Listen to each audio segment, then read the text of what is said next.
1979년 대한민국은 글자 그대로 동토의 공화국이었습니다. 유신헌법에 반대만 해도 사형까지 가능한 법도 아니고 말도 안 되는 긴급조치가 대한민국을 짓누르고 있었습니다. 어느 정도였는가를 제 경험을 통해 이야기해 보자면 1976년 양정국민학교에 입학하고 코 찔찔 흘리던 무렵 담임 선생님으로부터 이런 말을 들어야 했습니다. 여러분, 경찰 아저씨들은 경찰복만 입고 있는 게 아니에요. 부모님이나 어른들한테 들은 말을 아무 데서나 하면 안 돼요. 잘못하면 사복 입은 경찰 아저씨들이 잡아가요. 초딩 1학년들에게 선생님이 한 말이었습니다. 저는 1학년 3반이었습니다. 그렇게 4년이 가고 1919년이 왔습니다. 어린이로서야 알 길이 없었지만 서울은 꽤 시끄러웠습니다. 대통령이 대학 하나에 휴교령을 내리면서 긴급조치를 발동하는 우스꽝스러운 일도 있었고 여타 대학교의 학생들은 끈질기게 유신의 포갑에 저항하고 있었습니다. 그런데 한국 제2의 도시의 국립부산대학교는 유독 조용했습니다. 어떤 조직 사건에 얽혀 부산대학교 학생운동권이 붕괴 수준의 타격을 입은 것이 가장 큰 원인이었지만 워낙 시위도 없고 하다못해 움직임조차 없어서 유신대학교라는 비아냥을 들을 정도였다고 합니다. 하지만 부산대학교 학생들도 잠자고 있지만은 않았습니다. 더하여 부산 사람들의 감정을 자극시킬 만한 사안들이 차곡차곡 쌓이고 있었습니다. 김영삼 당시 시민당 총재가 뉴욕타임즈와의 회견에서 미국은 독재 정권을 지원하면 안 된다는 식의 인터뷰를 한 뒤 국회에서 제명된 사태는 결정적으로 부산 시민들의 심사를 뒤집어 놓았죠. 더 이상은 참을 수 없다. 비밀리에 머리를 맞댄 학생들 사이에서 시위 날짜가 결정됐습니다. 10월 15일이었습니다. 15일 10시 도서관 앞으로 라는 유인물이 도처에 뿌려졌지만 막상 10월 15일 시위는 일어나지 않았습니다. 하지만 그건 학생들의 호응이 적은 탓이 아니라 준비가 미비한 탓이었습니다. 오전 10시 직전에 10시에 집결하라는 유인물을 뿌렸으니 될 일이 아니었던 겁니다. 그러나 시위 시도 소식을 전해들은 학생들은 웅성거리기 시작했습니다. 할라면 확실하게 해야지. 언놈이 이따구로 일을 준비했노. 시위는 다시 준비됐습니다. 그 주역은 경제학과 2학년 정광민이었습니다.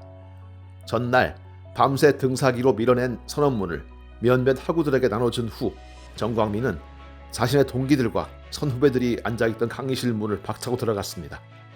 들어온 사람의 상기된 얼굴을 본 학생들도 대번에 이 사람의 용무를 알아챘을 겁니다. 정광민이 열띤 음성을 토해냈습니다. 여러분, 때가 왔습니다. 유신 독재에 맞서 우리 모두 피 흘려 투쟁합시다. 강의실에 앉아있던 40여 명의 학생들은 그야말로 용수철처럼 튀어올랐습니다. 차마 내가 입 밖에 꺼내지는 못해도 누군가 대신 해주기를 애타게 기다린 말이었습니다. 의자들이 삐걱거리고 책상 속으로 들어가는 소리가 천둥처럼 일었고 함성이 터져나왔습니다. 나가자. 인근의 학생들이 끼어들고 도서관에서 준비 중이던 또 다른 시위팀이 가세하면서 삽시간에 시위대는 수백 명으로 불어났습니다. 그리고 지난 몇 년간 감히 입 밖에도 낼 수 없었고 냈다가는 사형 선고도 감수해야 했던 사무치는 구호가 캠퍼스를 메웠습니다. 유신독재 타도하자. 시위가 일어나면 주동자부터 잡는 것을 매뉴얼로 익혔던 사복 형사들이 정광민을 덮쳤습니다. 그러나 그들은 몰려든 학생들에게 멱살 잡혀 얻어 터지고 언덕 아래로 굴러떨어져 버렸습니다. 수천 명으로 늘어난 시위대였지만 구호 외에는 하나로 그 감정을 모으고 의지를 다질 노래가 부족했습니다. 애국가도 한두 번이었고 선구자는 너무 장중했습니다. 심지어 일출봉에 해 뜨거든 날 불러주오까지 나왔습니다.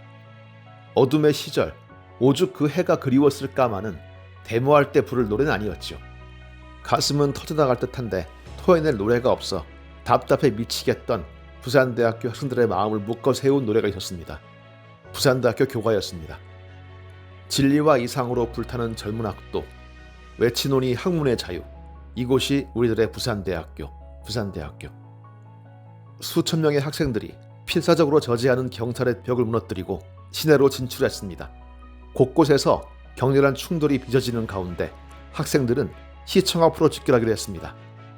학생들을 가득 태운 버스가 시청 앞으로 내닫는 가운데 경찰은 그 중간 지점인 서면을 차단하고 버스에 탄 대학생들을 무조건 끌어내렸습니다.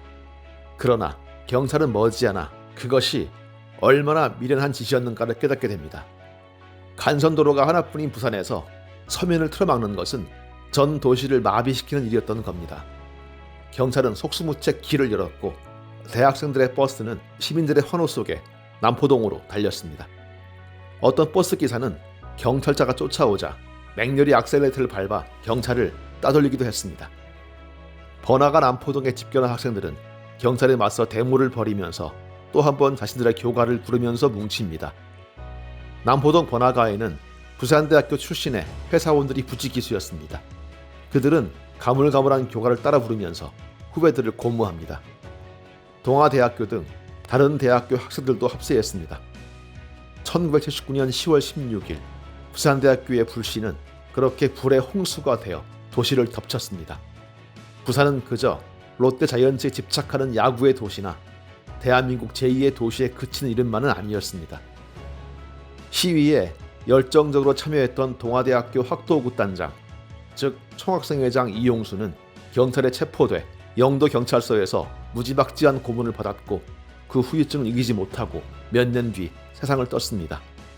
우리의 오늘은 수십 년 전 민주주의를 위해 일신을 걸었던 이들의 투쟁의 소산입니다. 기억을 멈추지 않았으면 합니다.